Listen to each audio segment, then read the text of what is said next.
अस्सलाम वालेकुम, welcome to my channel Sana Adil cooking. मैं हूं सना आदिल। कैसे हैं सब? उम्मीद है सब लोग ठीक ठाक और खैर खैरियत से होंगे। आज हम बनाने लगे हैं बनाना कस्टर्ड केक, जो कि बहुत ही आसानी से बन जाता है और बहुत ही जल्दी बन जाता है, बिल्कुल टाइम नहीं लगता। और इसके लिए ज़्यादा सामान की भी ज़रूरत नहीं है, ना इसके लिए ओवन की ज़रूरत है, ना ही इसके लिए बेकिंग ट्रे की ज़रूरत है, ना ही हमें अंडे चाहिए, ना ही हमें बटर चाहिए, ना ही हमें कंडेंस्ड मिल्क चाहिए। हम बहुत ही कम सामान में और बहुत ही आसानी से और बहुत ही जल्दी इसको बना लेंगे। तो चलें जी, जल्दी से हम शुरू करते हैं। अगर घर में आ रहे हों कोई स्पेशल गेस्ट तो उनके लिए स्पेशल चीज़ बनानी पड़ती है, तो उसके लिए ये बेस्ट है। और जो है बच्चों को भी बहुत ही पसंद आता है। मैं ज़्यादातर चीज़ें अपने बच्चों के लिए बनाती हूँ, तो मेरे बच्चों को तो बहुत ही पसंद आया जब मैं उन्होंने ये खाया। तो आप लोग भी अपने घर में बनाएं और सबको खिलाएं, इंशाल्लाह सबको पसंद आएगा। बिल्कुल टाइम नहीं ज़ाया करते और जल्दी से बनाना शुरू कर लेते हैं। यहाँ पर मैंने लिया है मैदा, जो कि है 1.5 कप। उसको मैंने छान लिया है। और यहाँ पर इसी के साथ जो है कस्टर्ड पाउडर है, जो कि 1 और 4 कप है। हमने इतना ही लेना है, इससे ज़्यादा नहीं लेना, नहीं तो हमारा केक अच्छे तरीके से नहीं फूलेगा। बेकिंग सोडा है 1/2 टीस्पून और जो है बेकिंग पाउडर है 1 टीस्पून। इन सब चीज़ों को हमने डाल के छान लेना है। चलें जी, ये छन गया है। अब इसे अच्छे तरीके से मिक्स करके हम इसे साइड पे रख देंगे और दूसरा बॉल ले लेंगे। चलें जी, इसमें हम ऐड करेंगे चीनी, जो कि 1 कप है। ये मैंने ग्राइंडर में डाल के पीस ली थी। और यहाँ पे ऑयल है 1/2 कप। अच्छा जी, इसे हमने अच्छे तरीके से मिक्स करना है। यहाँ आपने देखना है कि आपकी जो चीनी है वो, अच्छा जी, वो जो चीनी है वो दानेदार अगर है तो आपको उसे ज़्यादा मिक्स करना पड़ेगा। अगर वो बिल्कुल पाउडर हो गई है तो फिर वो जल्दी मिक्स हो जाएगी। तो यहाँ थोड़े से दाने थे, इसलिए मैंने दूध ऐड किया है। यहाँ मैंने अभी 2 टेबल स्पून दूध ऐड किया है, उसे मिक्स कर रही हूँ। अच्छा जी, इतने में जो है मेरी चीनी के दाने ख़त्म नहीं हुए थे, इस वजह से मैंने इसमें और दूध ऐड किया था। मतलब कि पहले मैंने 2 टेबल स्पून ऐड किया है, उसमें चीनी नहीं मिक्स हुई थी, तो मैंने फिर 2 टेबल स्पून दूध इसमें ऐड किया है। ये देखें जी, इसे मैं फिर मिक्स कर रही हूँ अच्छे तरीके से।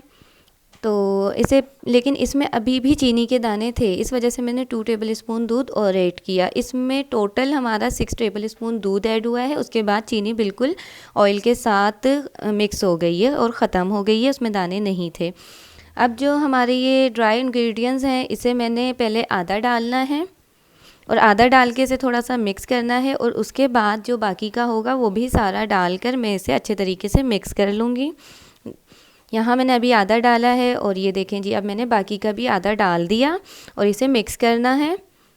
तो यहाँ पे ये अच्छे तरीके से नहीं मिक्स होगा क्योंकि जो है इसमें अभी कमी है। तो यहाँ हमने दूध ऐड किया है, जो कि 1 कप है। अगर आपका बहुत ही ज़्यादा गाढ़ा हो जाए ये जो बीटर है, तो आपने दूध और भी ऐड कर लेना है। हमें इस तरीके से चाहिए। मेरा 1 कप में हो गया था, तो मैंने 1 कप ही यूज़ किया है। या आप विस्क की हेल्प भी ले सकते हैं अगर आपका सही तरीके से मिक्स ना हो, उसमें लम्स रह जाएं तो। लेकिन यहाँ हमारा देखें बहुत ही अच्छा मिक्स हो गया है। चलें जी, पतीली ले आते हैं। इधर ये मैंने पतीली ली है, छोटे साइज़ की एक पतीली है, जिसमें तकरीबन 1.5 लीटर तक दूध आ जाता है। इसमें जो है मैंने अच्छे तरीके से ऑयल ग्रीस कर दिया है। आपने भी इसी तरीके से लगाना है, बहुत अच्छे तरीके से, नहीं तो जहाँ ऑयल नहीं होगा वहाँ केक चिपक जाएगा। ये देखें जी, यहाँ अच्छे तरीके से मैंने ऑयल लगा दिया है और अब इसमें मैं बटर पेपर रख रही हूँ। बटर पेपर रखने की वजह ये होती है कि उसमें हमारा जो केक है वो नीचे ना लगे, ना चिपके और जले भी नहीं। और इसके ऊपर भी मैं ऑयल लगा दूँगी अच्छे तरीके से। ये देखें जी, हमारा जो ऑयल है वो हर तरफ बहुत ही अच्छे तरीके से लग गया है। अब इसमें जितना भी हमारा बीटर है मैं वो डाल दूँगी सारा। इसी तरीके से आपका भी होना चाहिए। अगर इससे ज़्यादा गाढ़ा हो तो आप उसमें और दूध ऐड कर लें। इसे 2-3 मरतबा टैप करेंगे और बड़ी पतीली ले आएंगे। ये देखें जी, ये मेरी बड़ी पतीली है। मैं ज़्यादातर इसी में ही बेकिंग का काम करती हूँ। ये नमक है, इसी को मैं यूज़ करती हूँ, इसलिए इसका कलर ऐसा हो गया है। ये जब ठंडा हो जाता है तो मैं इसे निकाल कर और एक शॉपर में रख देती हूँ। नेक्स्ट टाइम यही यूज़ करती हूँ। यहाँ मैंने हाई फ्लेम ऑन करी हुई है ताकि हमारा जो ये पतीली है ये प्री हीट हो जाए। इसमें सुराख है ढक्कन में, तो मैं यहाँ पर आटा लगा दूँगी इस तरीके से। अच्छा जी, अब उसके बाद ये देखें ये हमारी प्री हीट हो गई है, तो अब मैं इसमें अपना जो ये केक का बीटर है ये रख रही हूँ। ये देखें जी, अब हम इसे ढककर पकाएंगे 5 मिनट। इसे हमने हाई फ्लेम पे रखना है और 5 मिनट के बाद हम जो है इसे लो फ्लेम कर देंगे और 55 मिनट तक पकाएंगे। अगर आपकी पतीली पतली है या फिर फ्लेम का थोड़ा ज़्यादा है तो फिर आपने इसे 30 मिनट पे चेक लाजमी करना है। अगर 30 मिनट में ये हो जाता है तो ठीक है। अच्छा जी, यहाँ पे मैंने एक कढ़ाई में दूध लिया है जो कि 3 कप है। यहाँ हमने कस्टर्ड मिल्क रेडी करना है। उसके लिए मैंने हाफ़ कप दूध लिया है और उसके अंदर जो है मैं 1.5 टेबल स्पून कस्टर्ड पाउडर डाल रही हूँ। आपने भी इतना ही डालना है क्योंकि हमने कस्टर्ड मिल्क रेडी करना है, पूरा कस्टर्ड नहीं बनाना, मतलब कि उसे पतला ही रखना है। इसे मैंने अच्छे से मिक्स कर लिया है। अब यहाँ पे हमारा दूध गर्म हो गया है तो इसे एक बार और मिक्स करके हम इसमें दूध में डाल देंगे। आराम आराम से डालेंगे और हिला हिला के डालेंगे ताकि लम्स ना बने। अच्छे तरीके से हिला के डालना है और इसे हिलाते ही रहना है। अगर हम हिलाएंगे नहीं तो ये कस्टर्ड नीचे से लग सकता है, तो इसे थोड़ा सा गाढ़ा कर लेते हैं। ये देखें जी, यहाँ पर ये इतना गाढ़ा हो गया है, हमें इतना ही गाढ़ा रखना है, इससे ज़्यादा नहीं करना। ये देखें, मैं आपको इसे दिखा देती हूँ। ये देखें जी, ये इस तरीके से गाढ़ा हो गया है, इतना ही गाढ़ा चाहिए, इससे ज़्यादा नहीं करना। ये मेरे पास है चीनी जो कि 2 टेबल स्पून है, इतनी ही चीनी डालनी है, इससे ज़्यादा नहीं डालनी, नहीं तो केक बहुत ज़्यादा मीठा हो जाएगा। क्योंकि हमारी क्रीम में भी चीनी डालनी है, इसमें भी चीनी है और केक में भी, तो वो ज़्यादा हो जाएगी, तो इतनी ही डालनी है। चलें जी, ये रेडी हो गया, इसे हम ठंडा कर लेते हैं। यहाँ मेरे पास जो है फ्रेश क्रीम है जो कि 1 कप है, आपने भी इतनी ही यूज़ करनी है। आप इसकी जगह जो है व्हिप क्रीम भी यूज़ कर सकते हैं, और अगर आपको ज़्यादा क्रीम पसंद है तो आप ज़्यादा ले लें। मैंने 1 कप ली है। इसे हम अच्छे तरीके से मिक्स कर लेंगे। इसे मैंने तकरीबन 1 से 1.5 मिनट ही मिक्स करना है, बहुत ज़्यादा मिक्स नहीं करना क्योंकि ये फ्रेश क्रीम है तो ये मक्खन बन जाएगी, इसलिए हम इसे ज़्यादा मिक्स नहीं करेंगे। अगर आपकी व्हिप क्रीम है तो आपको उसे ज़्यादा मिक्स करना होगा। अच्छा जी, यहाँ पर जो है आइसिंग शुगर मैं 2 टेबल स्पून डाल रही हूँ। आप इसकी जगह चीनी को ग्राइंड करके भी यूज़ कर सकते हैं। अगर दाने वाली यूज़ करेंगे तो उसके लिए ज़्यादा बीट करना पड़ेगा, जिससे क्रीम मक्खन बन जाएगी। तो हमने ज़्यादा बीट नहीं करना, तो पाउडर शुगर ही यूज़ करें। यहाँ हमारी जो है अच्छे तरीके से क्रीम देखें मिक्स हो गई है, हमें इतनी ही चाहिए थी। ये देखें बहुत अच्छी तरीके से मिक्स हुई है, बीट हो गई है और ये चम्मच पे चिपक रही है, नीचे नहीं गिर रही है। हमें इतनी ही करनी थी, इससे ज़्यादा नहीं करनी। चलें जी, इसे मैं 2 से 3 मिनट के लिए फ्रिज में रख दूँगी और चलते हैं अपने केक की तरफ, देखते हैं केक की हाल। यहाँ देखें मुझे 55 मिनट हो गए हैं। वैसे मैंने इससे जैसे आपको कहा था 30 मिनट्स पे चेक करना, तो मैंने भी किया था लेकिन वो नहीं हुआ था, तो मैंने फिर रख दिया था। 55 मिनट हो गए हैं तो हम इसे देख लेते हैं।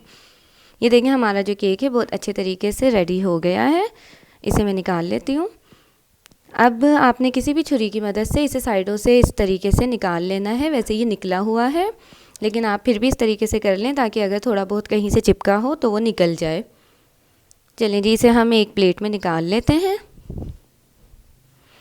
बहुत ही आसानी से बन जाता है, बिल्कुल भी टाइम नहीं लगता। ये देखें मैं इसे उल्टा किया है मैंने, तो ये आसानी से निकल गया है। अब मैं इसका बटर पेपर हटाती हूँ ताकि आपको पता लगे कि कितने अच्छे तरीके से केक बना है। बिल्कुल भी सख्त नहीं हुआ, बिल्कुल भी नहीं जला। ये हमने घर की हमारी जो नॉर्मल पतीली होती है उसी में बनाया है, कोई बेकिंग की चीज़ नहीं यूज़ करी, जो कि बेकिंग ट्रे वगैरह बाज़ारों में मिलती हैं वो नहीं यूज़ करी है, आम घर की पतीली में ही बनाया है। ये देखें ये बहुत ही नरम सॉफ्ट हुआ है। ये देखें जी।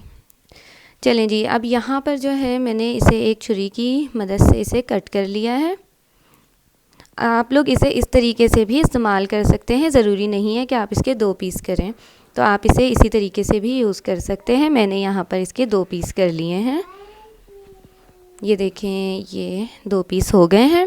अब हम वही पतीली लेंगे जिसमें हमने बेकिंग की थी। यहाँ मैंने ये आपको दिखाने के लिए इसी पतीली में कर रही हूँ, नहीं तो आप इसे उस बर्तन में रेडी करना जिसमें आपने इसे सर्व करना हो। ये मैं सिर्फ आपको दिखाने के लिए इसी में कर रही हूँ। अच्छा जी, यहाँ पे जो है मैंने इसमें जो हमारा कस्टर्ड मिल्क था वो डाला है। और थोड़ा सा, और उसके ऊपर ये केले रखे हैं। ये ऑप्शनल है, अगर आप लोगों के पास हो तो डालें, नहीं तो ज़रूरी नहीं है। और इसके ऊपर केक का दूसरा पीस रख दिया है, और इसके ऊपर भी मैं ये हमारा जो कस्टर्ड मिल्क था वो डालूँगी। हमने ये सारा नहीं डालना कस्टर्ड मिल्क, थोड़ा सा हम इसे बचा लेंगे एंड में सर्व करते हुए डालने के लिए। चलें जी, इसे मैं जो हूँ 2 से 3 मिनट के लिए फ़्रिज में रख दूँगी, ज़्यादा देर के लिए नहीं, ज़्यादा से ज़्यादा आपने 5 मिनट के लिए रखना है। चलें जी, 5 मिनट हो गए हैं, मैं इसे निकाल के लाई हूँ और अब मैं इसमें क्रीम लगा रही हूँ। और इसके अलावा मैंने आपको पहले भी बताया था और मैं फिर कह रही हूँ कि आपने पतीली के अंदर जो है इसे मतलब ये जो क्रीम वगैरह लगानी है, जो कस्टर्ड मिल्क डालना है, वो सब इस पतीली में ही ना करना जिसमें आपने बेक किया है, क्योंकि अब पतीली तो गैस के आगे नहीं ले जाके रखनी ना। तो जिसमें आपने जिस बाउल में या जिस भी ट्रे में आपने सर्व करना है, ये सब काम आपने उस पर करने हैं। तो ये देखें, अच्छे तरीके से मैं इस पर क्रीम लगा दूँगी। ये देखें जी, बहुत ही अच्छे तरीके से ये हमारी क्रीम लग गई है, और आपने भी इसी तरीके से करना है। अब इसके ऊपर जो है, यहाँ पर मैंने ये जो केले के पीसेस थे वो इस पे रख रही हूँ। ये भी बिल्कुल वैसे ही ऑप्शनल है, अगर आप लोगों के पास हो तो आप रखें, नहीं तो ये वैसे केक रेडी हो गया है। आप इसे इस तरीके से भी खा सकते हैं।